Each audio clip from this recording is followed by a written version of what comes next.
Spacemountain didn't have a line.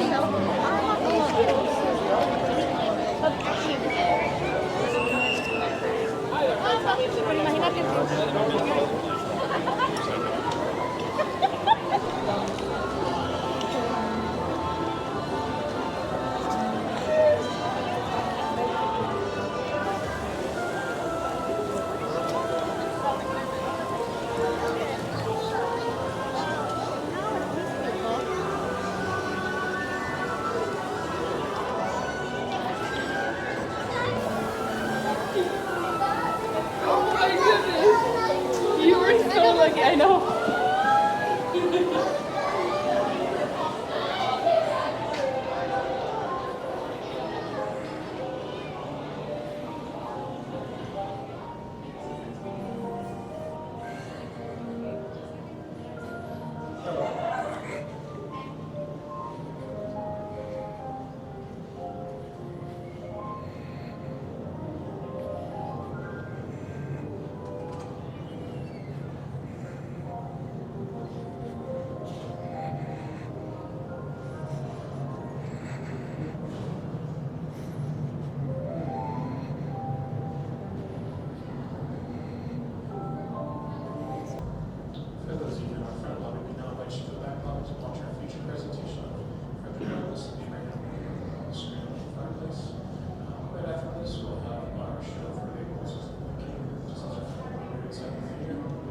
Welcome everyone, I'm Robin Roberts. While we are waiting to enter the theater for great moments with Mr. Lincoln, we'd like to tell you the story of an unlikely friendship that transformed America forever.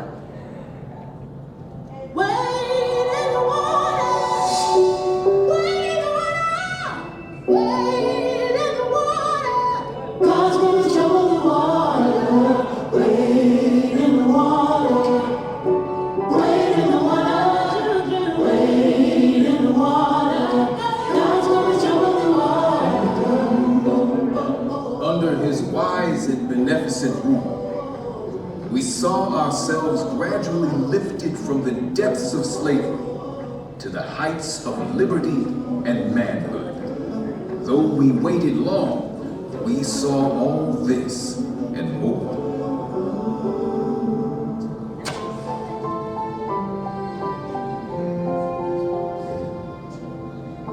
Abraham Lincoln is known as the Great Emancipator, but the moniker wasn't earned overnight.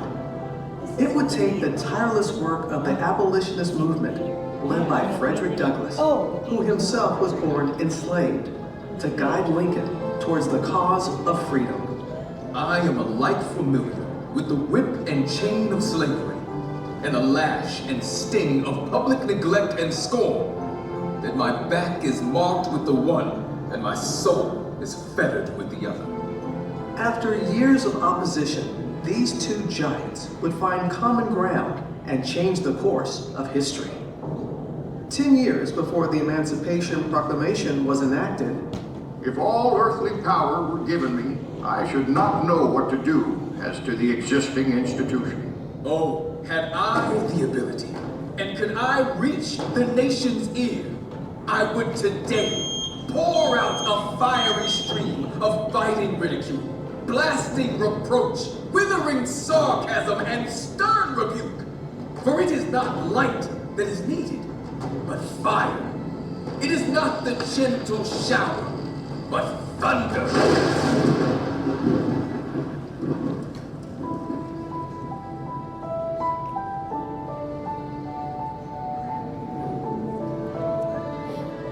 Frederick Douglass never had a pair of pants or shoes until he was about 6 or 7 years old. He would sleep head first in an old corn sack with his feet hanging out on cold winter nights to try and keep himself warm. Teaching the enslaved to read was illegal, so young Frederick secretly traded what little food he had in exchange for reading lessons. It just shows how much he understood how education was going to be his key to freedom. And a key to freedom it was. At the age of 20, Douglass made a daring escape and went north, settling in Massachusetts. There he soared, from orator. The one cannot be truly free, while the other is a slave. To newspaper editor. Truth is of no color. And best-selling author. From that moment, I understood the pathway from slavery to freedom. He was the central voice of the abolitionist movement. He had this natural gift for communication. He was eloquent. He was charismatic. There wasn't a venue, a building large enough to hold people who wanted to hear him. Would you have me argue that man is entitled to liberty? That he is the rightful owner of his own body? Must I argue the wrongfulness of slavery? At a time like this, scorching irony, not convincing argument, is needed. Much of Douglass's irony was directed towards Washington, D.C. and Abraham Lincoln, the anti-slavery president who took office just as the Civil War began in 1861. Anti-slavery is very different than being an abolitionist. It was very gradual that most anti-slavery candidates believed in the abolition of slavery. I do not suppose that ultimate extinction would occur in less than 100 years at the least. That would have put the end of slavery in 1958. And for Frederick Douglass, that's outrageous. Mr. Lincoln is quite a genuine representative of American prejudice, and far more concerned for the preservation of slavery. Douglas was relentless in his fight for freedom, and with the steady drumbeat of the abolitionist movement in his ear, Lincoln signed the Emancipation Proclamation, freeing enslaved people in the southern states, and for the first time, making it legal for all black men to fight in the Civil War. These new soldiers injected the Union Army with much needed manpower, but still, they faced discrimination and disparity. Douglas is so outraged that he makes a trip to DC and decides he wants to meet with Lincoln himself. To his surprise, Lincoln agreed to see him immediately. He was ushered up past all of the people that were waiting to see Lincoln that day. And just imagine this visual of this black man just bounding up the steps, and people are looking at him like, who is that? Lincoln begins the conversation and he says, "Hello, Mr. Douglas," essentially. "It's good finally to meet you. I've read your writings a lot. I know you've been very critical of me." Their one-on-one left a lasting impression on both men, and Lincoln vowed to improve the conditions for black soldiers. My whole interview with the president was gratifying and did much to assure me that slavery would not survive the war and that the country would survive both slavery and war. A year later, it is Lincoln who needs Douglas's help. He feels he's going to lose re-election, essentially says, "I need you. I think the war's going badly." Lincoln entrusted Douglas with creating a plan for aiding the escape of enslaved people from rebel territory so that they could join the Union cause. Douglas writes a detailed letter to Lincoln spelling out his vision of these special forces. He did not let me feel for a moment that there was any difference in the color of our skins. The president is a most remarkable man. With Douglas's support, Lincoln would go on to turn the tide of the war and win re-election. The following year, Douglas returned to Washington once more to attend the inauguration. Now in this multitude of elite of the land, I felt myself a man among men. It's the first time a president devotes most of the speech to African Americans. 1/8 of the whole population were colored slaves. Frederick Douglass heard his words and his language in Lincoln's address. Until every drop of blood drawn with the lash shall be paid by another drawn with the sword. The work that he had done over so many years, he was now hearing this at a very important moment in time in the nation's history. Douglas is invited to the White House for a reception, sees Douglas enter, and he yells out, Here comes my friend, Frederick Douglass. There is no man in the country whose opinion I value more than yours. Mr. Lincoln, that was a sacred effort.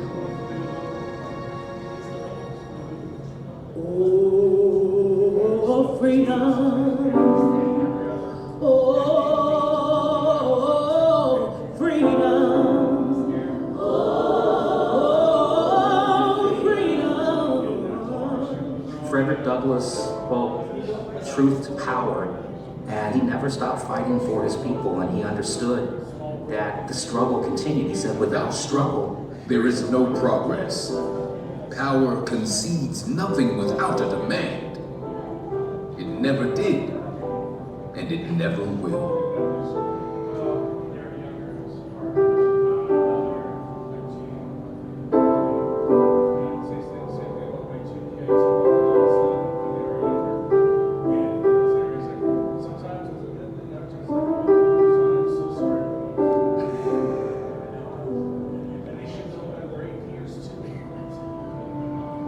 And now, here is Walt Disney to talk a little more about the nation's 16th president, Abraham Lincoln. Ever since I was a youngster, I've had a great personal admiration for Abraham Lincoln. So when we decided to bring to Disneyland's visitors some great moments in Mr. Lincoln's life, we began an exhaustive research. We wanted to bring to the people of today the inspiring words of the man who held this nation together during its moment of greatest crisis, the Civil War. To start with, we were fortunate in being able to secure this life mask of the 16th president. How do we get this, Blaine? This is actually a copy of an original life mask by the sculptor Leonard Volk. Before Lincoln was president. Before Lincoln was president. Before he had a beard. That's right. During our exhaustive research into Lincoln's life, we studied his mannerisms, his gestures, and even his voice characteristics to create a faithful likeness of this honored man. The final result is so lifelike that you might find it hard to believe. Now let's go into the Opera House and listen carefully to the words of Mr. Lincoln, spoken by him a century ago, but which still apply today to free men everywhere. If you would now please pass through the doors leading to our theater, we welcome you to Great Moments with Mr. Lincoln.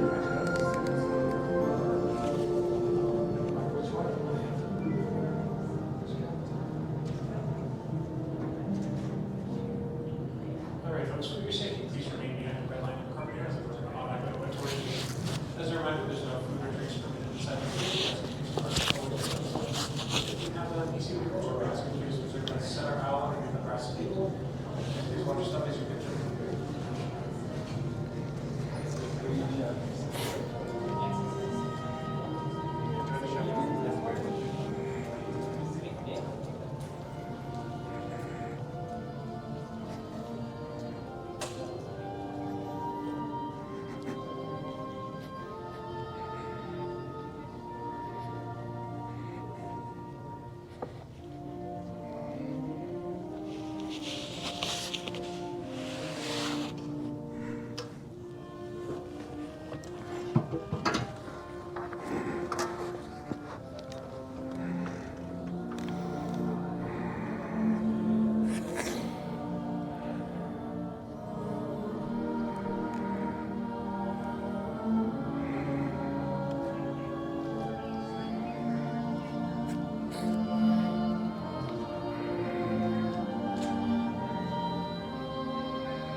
Hello and welcome to the Disneyland Opera House.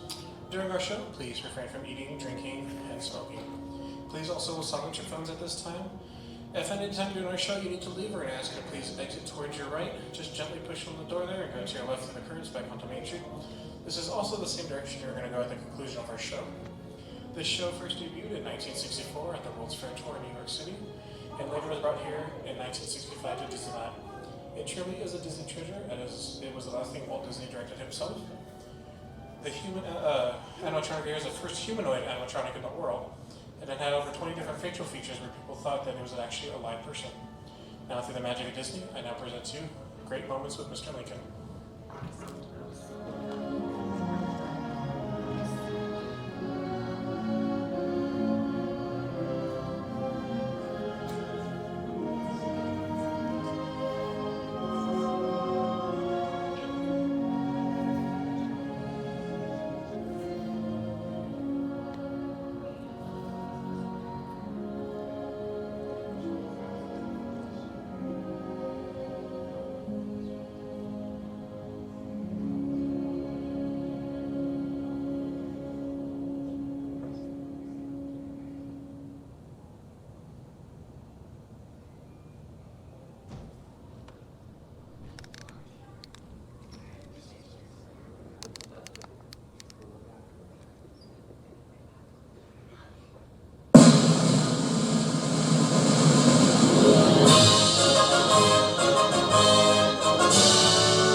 Ladies and gentlemen, we welcome you to Great Moments with Mr. Lincoln.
was the American dream, the prayer for the future.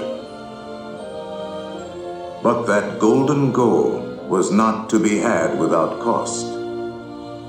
The American way was not gained in a day. It was born in adversity, forged out of conflict, perfected and proven only after long experience and trial.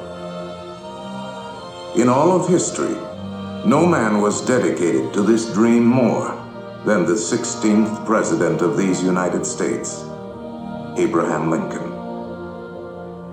Here in his own words is what he once wrote about himself. For at that time, very few people outside Illinois knew very much about this man from the prairie. I was born February 12th, 1809, in Hardin County, Kentucky. My father removed from Kentucky to what is now Spencer County, Indiana, in my 8th year.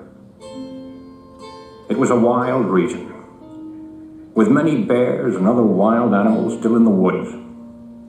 There I grew up. I was large for my age, and had an axe put into my hands at once. And from that to my 23rd year, was almost constantly handling that most useful instrument. I think that the aggregate of all my schooling did not amount to 1 year. At 21, I came to Illinois. Thought of trying to study law. Rather thought I could not succeed at that without better education.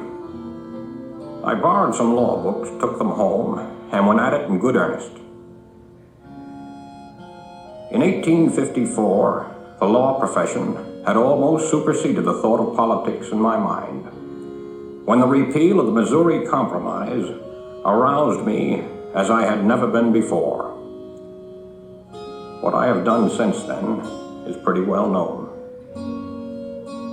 If any personal description of me is thought desirable, it may be said I am in height, 6 feet 4 inches, nearly, lean in flesh, weighing on an average of 180 pounds, dark complexion, with coarse black hair and gray eyes, and no other marks or brands recollected.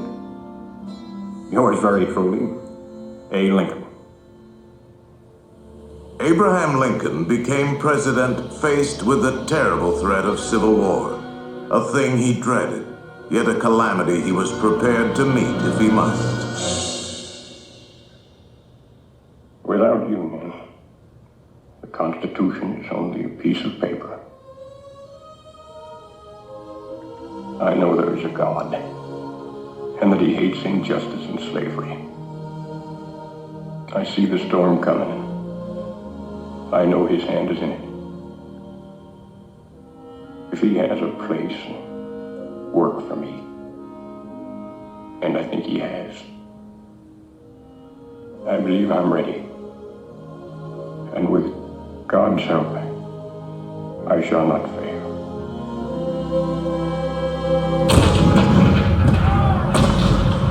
April 12, 1861, Fort Sumter. The cannon spoke for war. Civil war, violent, devastating.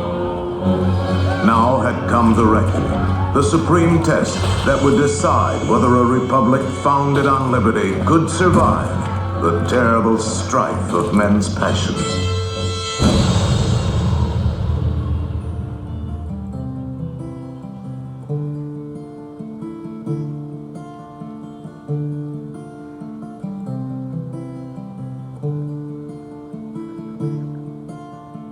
Two brothers on their way, two brothers on their way, two brothers on their way. One wore blue and one wore gray. One wore blue and one wore gray as they marched along their way. The fife and drum began to play, all on a beautiful morning.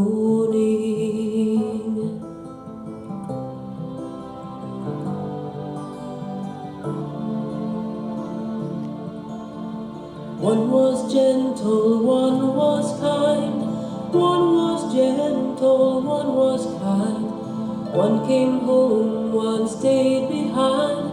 A cannonball don't pay no mind.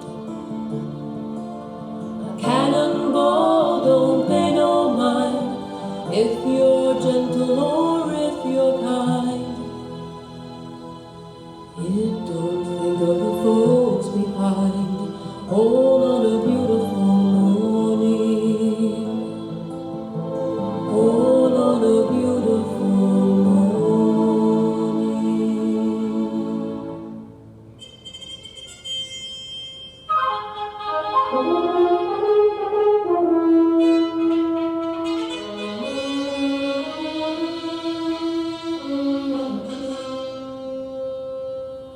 Fourscore and 7 years ago, our fathers brought forth on this continent a new nation, conceived in liberty and dedicated to the proposition that all men are created equal. Now we are engaged in a great civil war, testing whether that nation, or any nation so conceived and so dedicated, can long endure. 10 brief sentences. So simple, so direct. Abraham Lincoln had not expected his words to live beyond their temporary moment. But time and history would dictate otherwise. And so today, his Gettysburg Address is immortal, a rich and treasured part of our country's heritage.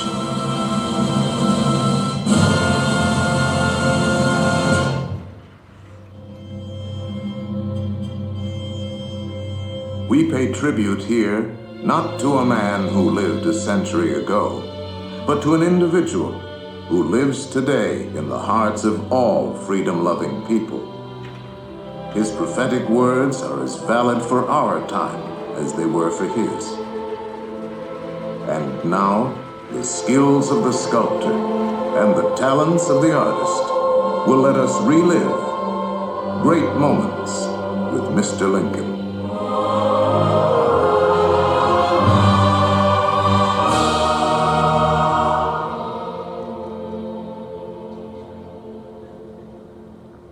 The world has never had a good definition of the word liberty.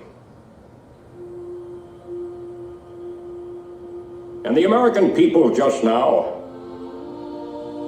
are much in want of one. We all declare for liberty, but in using the same word, we do not all mean the same thing. What constitutes the bulwark of our liberty and independence? It is not our frowning battlements, our bristling seacoasts. These are not our reliance against tyranny. Our reliance is in the love of liberty, which God has planted in our bosoms. Our defense is in the preservation of the spirit which prizes liberty as the heritage of all men, in all lands, everywhere. Destroy this spirit, and you have planted the seeds of despotism around your own doors.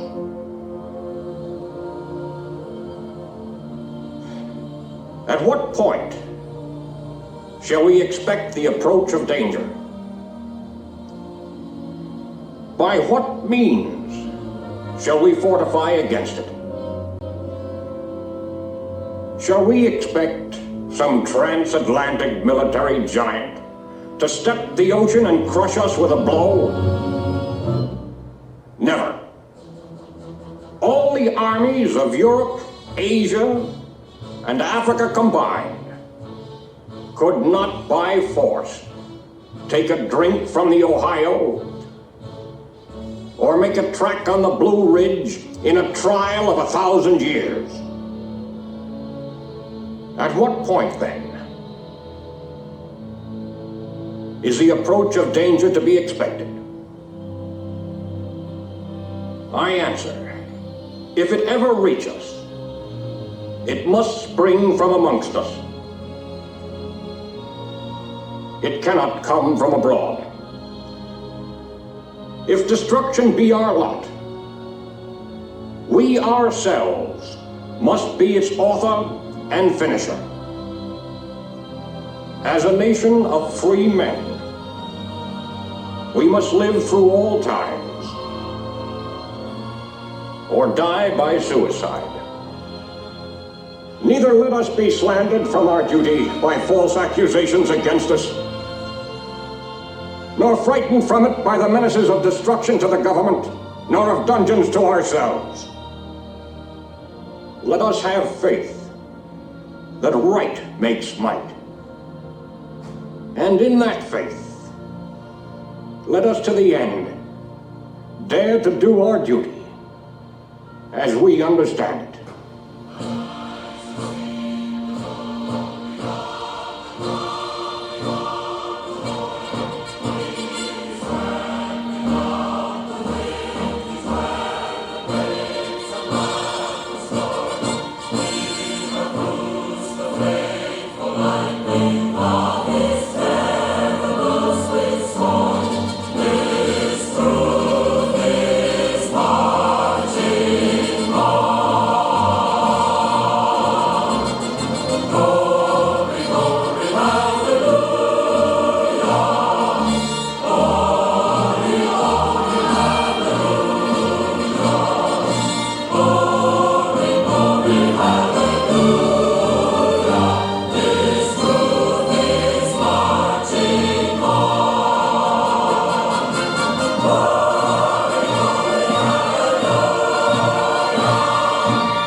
I'm not sure what that is, but hell yeah, you win. That's it. Mickey always wins. The house wins. The house of mouse wins.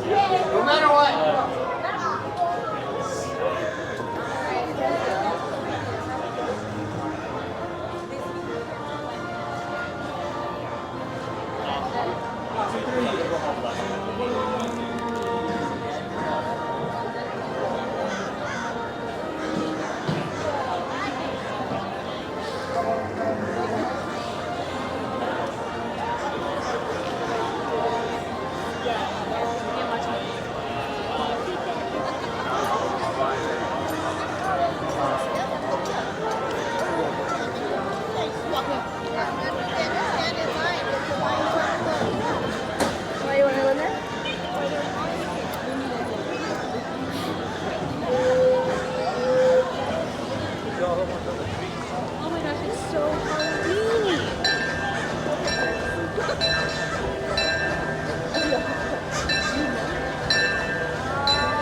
The Disneyland Limited now loaded for a trip around Walt Disney's Magic Kingdom.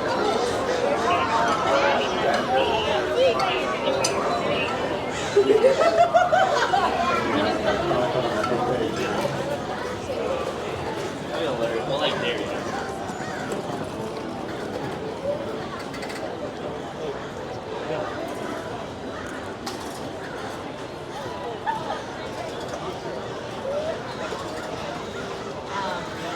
But yeah, she left maybe like 2020, I think.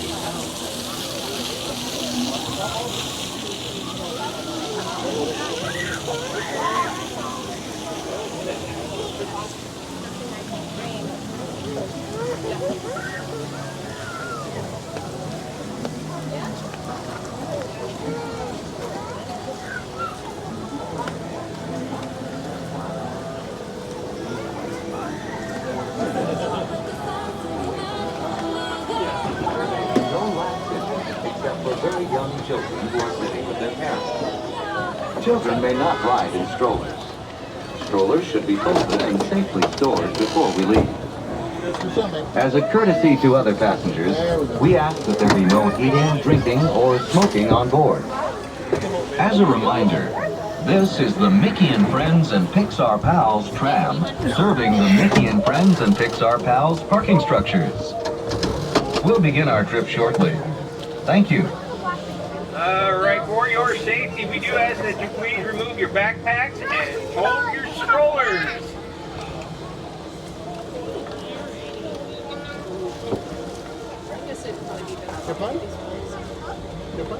And at this time, there will be no more boarding. No more boarding. We need everybody behind that yellow safety line or this tram cannot depart. Once again, we need everyone behind that yellow line.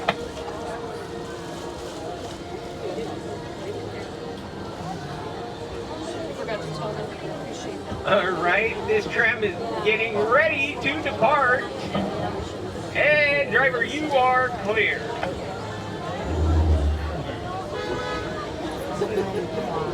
For your safety, remain seated with the doors closed, keeping your hands, arms, feet, and legs inside while the tram is moving. And supervise your children. Para su seguridad, favor de permanecer sentados, con las puertas cerradas, manteniendo sus manos, brazos, pies y piernas adentro, mientras el tranvía está en movimiento. Y vigilen a sus niños. Gracias. Please hold on to hats, glasses, or any loose items that could fall from the tram. If an article should fall, please stay seated until the next stop and inform the nearest cast member. Thank you.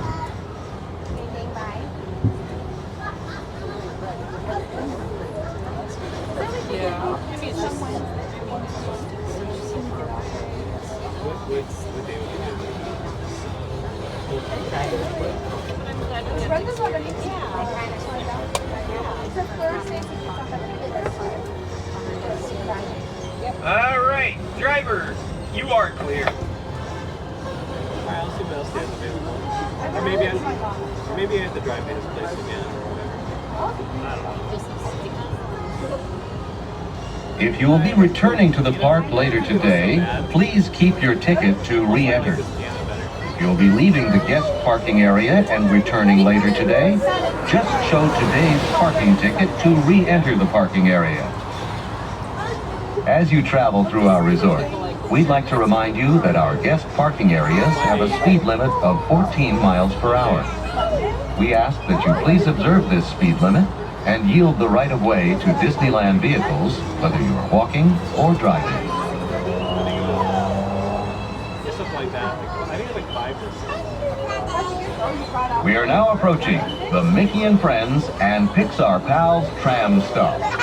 which serves the Mickey and Friends and Pixar Pals parking structures. Please remain seated with the doors closed until the tram comes to a full stop. Then gather your belongings, lower your head, and watch your step, exiting to the driver's right. On behalf of all our cast members, we'd like to thank you for joining us today. Once in your car, please be sure to buckle up and have a happy and safe journey home. This tram will be returning to the main entrance plaza in just a few moments.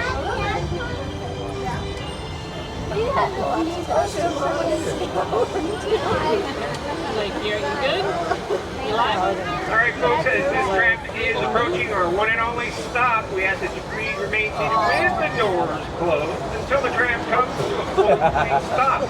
Please do not attempt to board this stop. That's funny. Long name. Anyways, please remain seated until the tram comes to a full and complete stop, and I've indicated it is safe to the driver's right-hand side, only. Until Papa's done taking everything out, okay? You guys are going to stay in here. I'm going to stay here. Okay, PB? We're not going anywhere until Papa's completely done boarding. So you're going to sit here. PB, you're going to sit here. Lower your head, watch your step and exit to the driver's right-hand side. PB? Have a great ride home. Listen. Listen.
Outside of our packing.